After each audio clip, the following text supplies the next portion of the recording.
좋으신 주님을 찬양합니다. 우리 좌우 앞에 있는 분들과 인사를 나눕니다. 반갑습니다. 환영합니다. 축복합니다. 오늘도 주님께서 예비하신 은혜와 은총으로 우리 성도님들 10년 가운데 충만하시기를 축복합니다. 우리 그런 기대를 가지고 우리 마태복음 12장 말씀 함께 나누도록 하겠습니다. 오늘 말씀은 예수님 믿는 게 얼마나 어려운 일인가에 대한 말씀입니다. 저희들은 그리스도 안에 있기 때문에, 사실 믿음 안에 있기 때문에 예수님 믿는 게 되게 자연스러운 것 같습니다.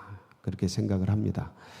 그러니까 한국에 태어난 게 얼마나 고마운가 잘 모르고 사는 것처럼, 그리고 그 어떤 좋은 곳에 살고 좋은 집에 이렇게 거하면 내가 좋은 데 살고 있다 이런 걸 잘 모르면서 자라나지 않습니까? 근데 이제 예수님 믿는 것도 그런 것 같아요. 믿고 있으면 믿기 전에 생각을 잘 못하고 믿은 후에 삶이 익숙해지지 않습니까? 그래서 예수 믿는 게 그냥 자연스럽고 편안하고 그렇게 있는데, 사실상 예수님을 믿는 것은 기적입니다. 기적이에요. 우리는 기적 가운데 있는 거예요. 그래서 믿음이라는 것은 하나님의 선물이라 그러지 않습니까? 하나님은 모두에게 이 구원받기를 원하고 선물을 다 주시기를 원하는데, 이게 이렇게 받기가 왜 이렇게 어려운가?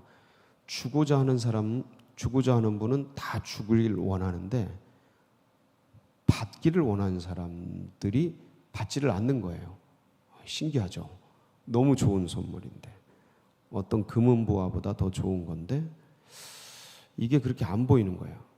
세상 신에 쌓여 있으니까 이게 안 보이죠. 세상 이 바벨론 시스템에 이게 물들어 있으니까, 우리도 그랬던 사람들이라 이제 이게 가치가 이제 더 소중하고 예수 믿는 게 얼마나 귀중한지를 아는데, 희한하게 이렇게 이곳에 들어오면 고맙고 감사한 거는 고맙고 감사한데 그 감격이 자꾸 사라져요. 그 은혜가 자꾸 사라져. 기쁨이 사라져요. 그래서 익숙해집니다. 처음에는 정말 그 어디나 하늘나라고 그 어디나 천국이고 그러면서 너무 기쁜 감격과 은혜 속에 있게 되는데, 세월 속에서 이게 식어지고 좀 이렇게 밋밋해지죠. 결혼 같은 것 같아요. 결혼.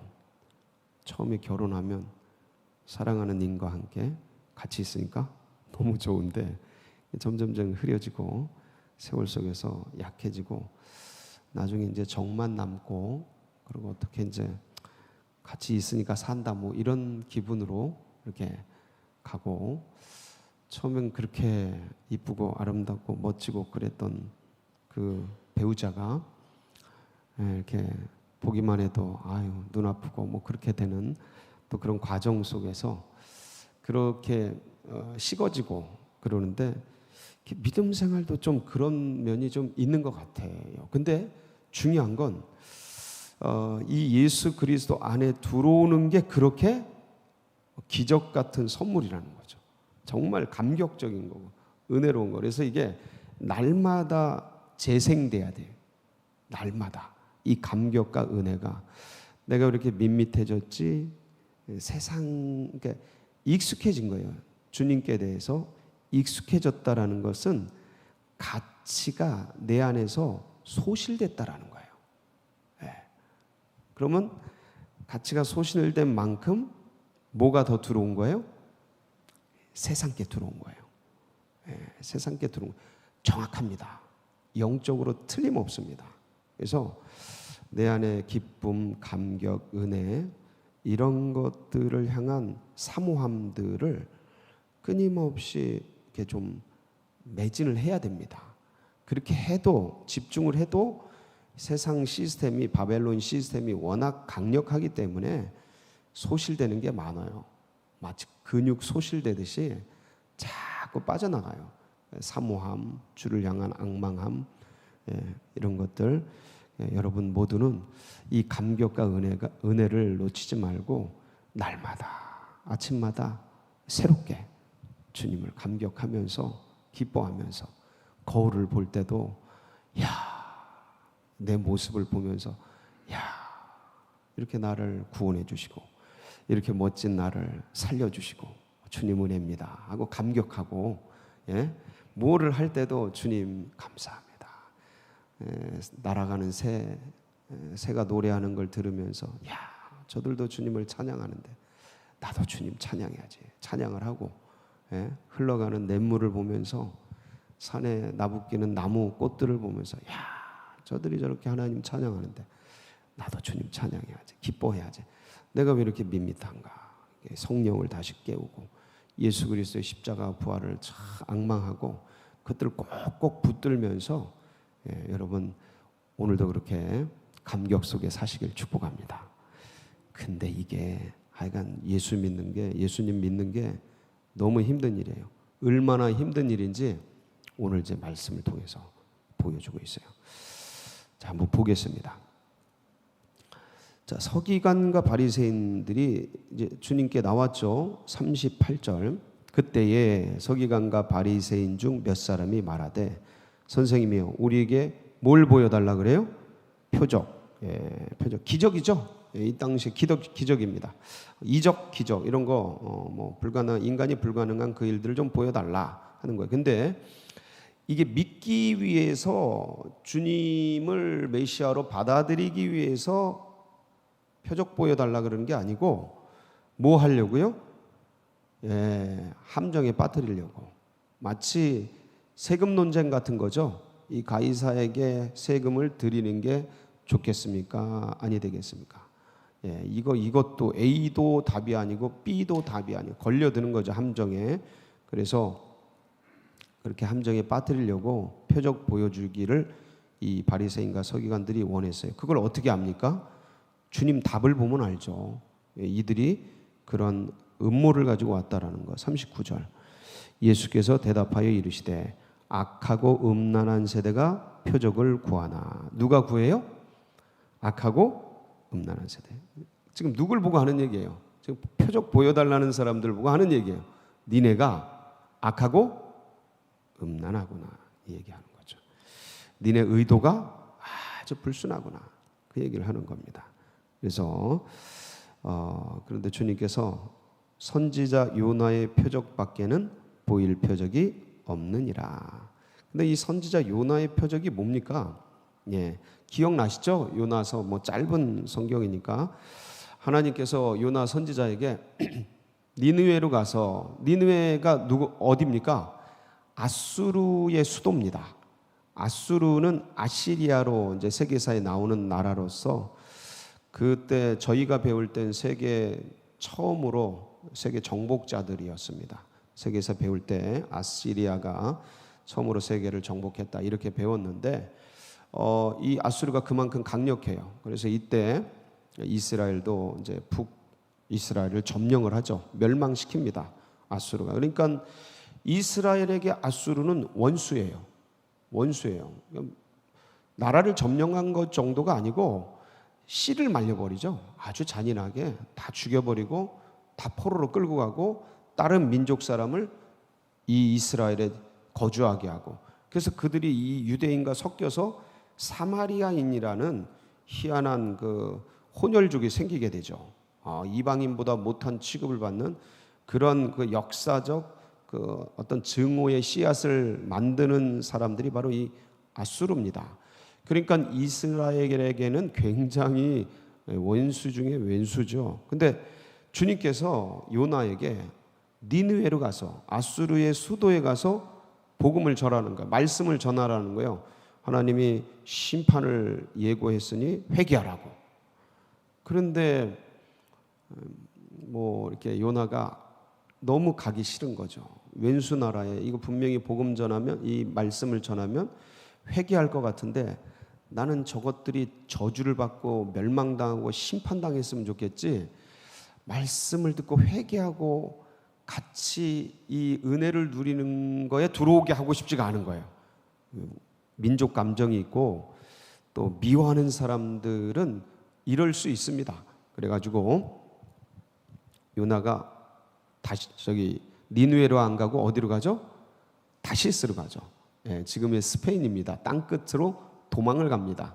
근데 가다가 이제 뭐 풍랑을 만나고 나를 저 풍랑에 던져라. 그럼 잠잠해질 거다. 내가 하나님 말씀 거역해서 이런 게 온 거다. 막 그러면서 선원들이 그래도 어떻게 인간을 바닷속에 던지냐. 물건 던지고 쌀 던지고 그래도 요동하는 파도가 멈추질 않자 할 수 없이 요나를 이렇게 바다에 던지죠. 그때 이제 그 큰 물고기가 와서 덥석 물어가지고 이 큰 물고기 뱃속에 들어가서 3일 밤낮을 있다가 하나님 앞에 회개하고 하나님의 그 은혜를 감격하면서 회개하고 있을 때 토해내죠. 니느웨에 토해내요. 그래서 니느웨에 들어가가지고 니느웨가 큰 아수르의 수도, 엄청난 큰 수도인데 사흘길을 걸어도 다 못 도는 그런 성인데 하룻길을 다니면서 40일 내에 하나님께서 심판할 거다. 회개하라. 이렇게 가서 말씀을 전합니다. 그때 지위가 낮은 자로부터 지위가 높은 자까지, 왕까지, 짐승까지 금식을 시켜요. 니느웨 왕이 회개하고 짐승까지 포고문을 내려서 음식 금지, 그래서 금식을 합니다. 하나님이 용서해 주셔요. 심판을 멈춰 주셔. 그러니까 무슨 말씀이에요? 그렇게 이 요나가 밤낮 사흘 동안 40절이죠. 41절에 보면 심판 때에 니느웨 사람들이 일어나. 그렇게 복음을, 그러니까 말씀을 요나가 전해서 니느웨 사람들이 이제 변화돼요. 회개하고 하나님을 받아들여요. 일어나서 이 세대 사람들을 정죄하리니 이는 그들이 요나의 전도를 듣고 회개하였음이거니와 요나보다 더 큰 이가 여기 있느니라. 아니 그렇게 요나가 말씀을 전해서 회개했는데 지금 예수님은 요나보다 더 큰 하나님의 아들인데, 선지자가 아니고 이제 아들이 오셨는데 그걸 전했는데 안 듣는 거야. 그만큼 악하고 음란한 거예요, 세대 사람들이. 예. 그러니까 복음 자체이신 분이 복음을 전하는데 안 들어. 뭐라고 말해요? 귀신 들렸다. 귀신의 종이다. 바알세불이 집혔다. 이제 그게 그 뜻이거든요. 귀신의 종이다. 이렇게 취급을 해버려요. 안 들어. 와. 그리고 또 42절에 심판 때에 남방 여왕이 일어나 이 세대 사람들을 정죄하리니 이는 그가 솔로몬의 지혜로운 말을 들으려고 땅 끝에서 왔음이거니와 솔로몬보다 더 큰 이가 여기 있느니라. 이건 뭐 아시잖아요. 열왕기상 10장에 나오는 말씀인데 솔로몬의 그 지혜로운 말을 들으려고 남방 여인, 이게 이디오피아 여왕이지 않습니까? 와가지고 전무후무한 그 예물을 드리면서 솔로몬의 말 한마디 들으려고 찾아옵니다. 그 솔로몬의 지혜보다 몇십 배, 몇백 배, 몇천 배 지혜로운 지혜의 왕이시잖아요, 예수님. 지혜의 왕이 복음을 전하는데, 말씀을 전하는데 사람들이 들으려 하지 않아요. 그러니까 이 세대가 그만큼 완악하다, 그렇게 완악하다 하면서 주님께서 이게 탄식을 하는 장면입니다. 표적을 보여줘도 믿지 않는 세대. 예수님께서 이 땅에서 표적을 얼마나 많이 행하셨는지 누가복음 16장 31절에 보면, 누가복음 16장이 아니네요. 요한복음 12장 37절에 보면 주님께서 표적을 정말 많이 행하십니다. 거기에 보면 이렇게 적혀 있죠. 보겠습니다. 이렇게 많은 표적을 그들 앞에서 행하셨으나 그를 믿지 아니하니. 이게 믿는 게 보통 신기한 게 아닌 거예요. 예. 안 믿어요. 그리고 보면 우리 주위 분들 보세요. 복음을 전하고 은혜를 나누고 이걸 전해도 받아들이지 않습니다. 그럼 거꾸로 생각해 보세요. 나는 이게 믿어진 거야. 나는 이게 받아들여진 거야. 얼마나 신기해요. 얼마나 놀라워요. 그러면서 이제 이 세대 사람들에 대한 비유 얘기를 이 귀신 이야기를 통해서 얘기를 하시는 겁니다. 43절 보면 더러운 귀신이 사람에게서 나갔을 때 물 없는 곳으로 다니며 쉬기를 구하되 쉴 곳을 얻지 못하고, 이게 이제 물 없는 곳이 어디냐면 광야거든요. 광야. 보통 이 광야를 다니고 이 광야에서 귀신이 머문다, 이런 유대인들은 생각을 가지고 있었습니다. 그런데 이 광야에서 예수님이 시험 받죠. 귀신에게, 사탄에게 시험 받습니다. 이 광야는 귀신의 땅이다, 이런 생각들이 있는데 거기 이렇게 다니면서 있을 곳이 없어서 나왔던 곳으로 돌아갑니다. 44절에 보면 이에 이르되 내가 나온 내 집으로 돌아가리라. 나온 내 집이 어디입니까? 사람이에요. 사람. 그 사람에게로 돌아가는 거예요. 나온 내 집으로 돌아가리라 하고 와보니 그 집이 비고 청소되고 수리되었거늘 이에 가서 저보다 더 악한 귀신 7을 데리고 들어가서 거하니 그 사람의 나중 형편이 전보다 더욱 심하게 되느니라. 이 악한 세대가 또한 이렇게 되리라. 안 믿는 거예요. 안 믿는. 이 얘기가 뭐냐면 이 세대가 너무 악한 귀신 7 들린 것처럼 너무 마음을 닫고 있고 강력해서 말씀을 전하고 은혜를 나눠도 듣지 않는 거예요. 누구 얘기하는 거예요 이거? 서기관? 바리새인 얘기하는 거예요. 서기관 바리새인. 이들의 마음이 지금 이렇다. 에스라 느헤미야 시대에 말씀 운동하고 종교개혁하면서 뭔가 빈 마음 빈 영이 된 듯한데 뭔가 받아들일 만한 것이 됐는데 거기에 더 악한 7 귀신이 들어간 거예요. 율법 귀신. 예? 바리새, 화석화된 바리새 귀신이 딱 들어앉은 거예요. 안 나가는 거예요. 그러니까 이 세대가 그래요. 이 세대가 만몬의 영이 딱 들어가는 거예요. 예, 사단의 영들이 딱 들어차서 이 견고한 진으로 꽉 찬 이론화된 귀신들이, 예?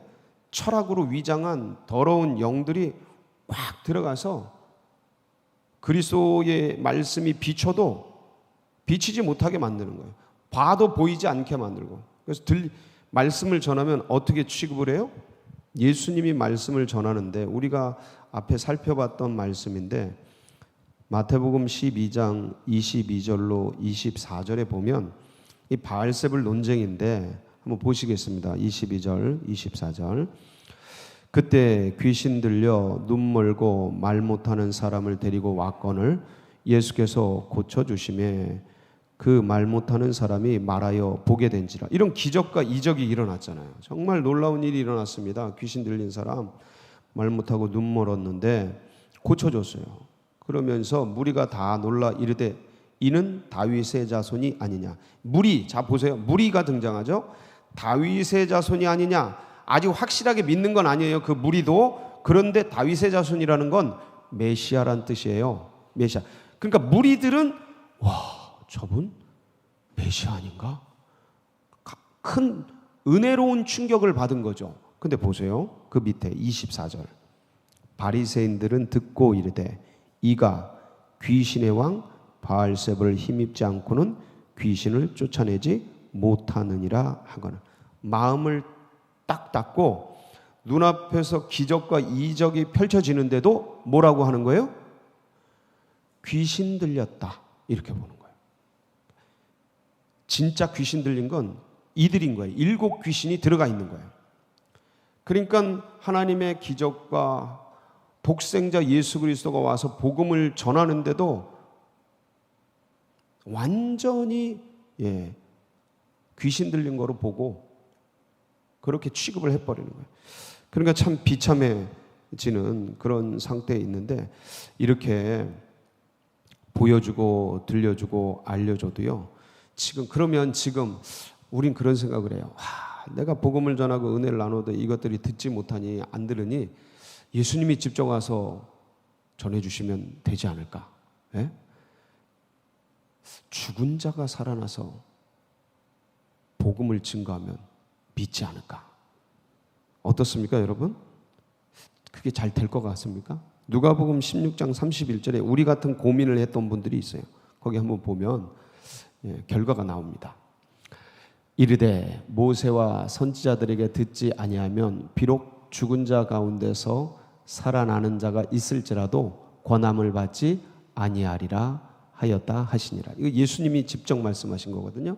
저 모세와 선지자들은 누구예요? 우리들이에요. 우리들. 복음 전하는 자들, 하늘의 은혜를 전하는 자들, 예수 그리스도의 생명을 전하는 자들이에요. 그게 저들이 와서 전하는 걸 듣지 않으면 죽은 자 가운데서 살아난 자가 전해도, 이 기적을 전해도 듣지 않는다라는 거예요. 이렇게 어려운 거예요. 십자가와 부활이라는 요나의 표적과는 비교가 안 되는 엄청난 기적과 증거. 이거는 역사 속에 지워지지도 않잖아. 예?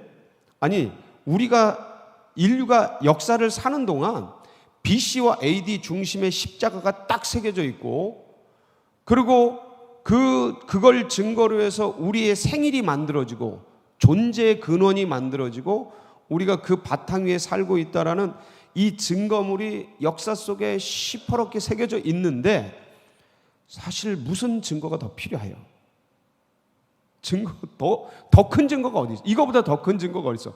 그분이 십자가를 지시고 3일 만에 부활하신 이 기적과 이적을 역사 속에 아예 통째로 새겨놨는데, 와, 이거보다 더 큰 기적과 증거가 어디 있겠습니까? 그런데 이거를 받지를 않아요. 그래서 오늘 참 기가 막힌 것은 우리가 그 은혜를 인해서 이것을 믿고 이 자리에 있다라는 거. 그 수많은 사람들이 받지를 않는 이 세계 속에서 내가 영접하고 믿고 있다라는 거. 하나님의 크신 은혜가 아닐 수 없습니다. 오늘도 이 은혜를 붙들고 감사하며 감격 속에 사시는 복된 시간 되시길 축복합니다. 같이 기도하시겠습니다.